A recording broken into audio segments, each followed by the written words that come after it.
can I tell you? So I'm feeling a little wonder in my woman today. Yeah, I am. And you can't imagine why. Well, because I've become an expert at solitaire. I have.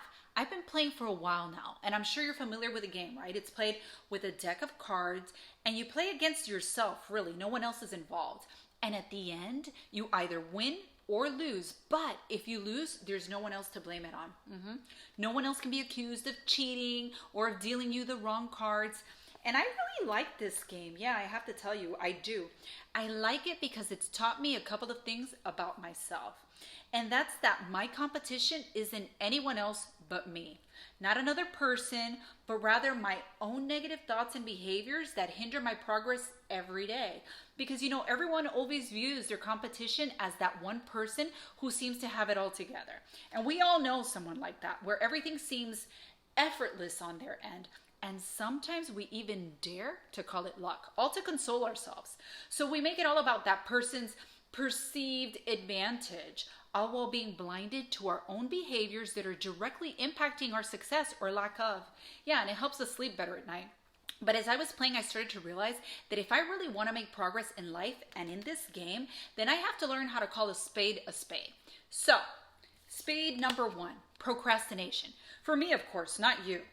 So how can I ever expect to be great at anything if I can't self-regulate, doing my part on time before the deadline, not last minute, and then having the audacity to put those that don't procrastinate under the spotlight and call it luck? No more chronic procrastination for me. Spade number 2, ego. For me, of course, not you. Now, this is a funny one because it tries to pass under the guise of pride, as if pride were any better. And pride and ego, they're two different things, but they're still closely related, kind of like cousins. Pride being like a feeling of satisfaction, and ego a feeling of self-importance, usually leading to arrogance. And this self-importance, it may sound innocent, but it's the biggest barrier to learning new things because those people, the ones with big egos, are usually know-it-alls. And if you think that pride comes before the fall, wait till you see what ego does. So that's it. No more ego for me. Spade number 3, being reactive. For me, of course, not you. Now, I know it's hard to maintain our composure when someone does something that we perceive as an offense. But how much power are we going to give to people, circumstances, and conditions to control us?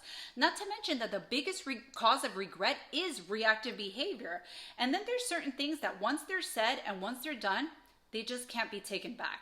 So I'm moving from reactive to responsive, which means that I'm thinking things through for as long as necessary before I act on anything. No more reactive behavior for me. And that right there, calling a spade and realizing that it's my own negative behavior, what I'm competing against, that's the wonder in my woman. Perspective.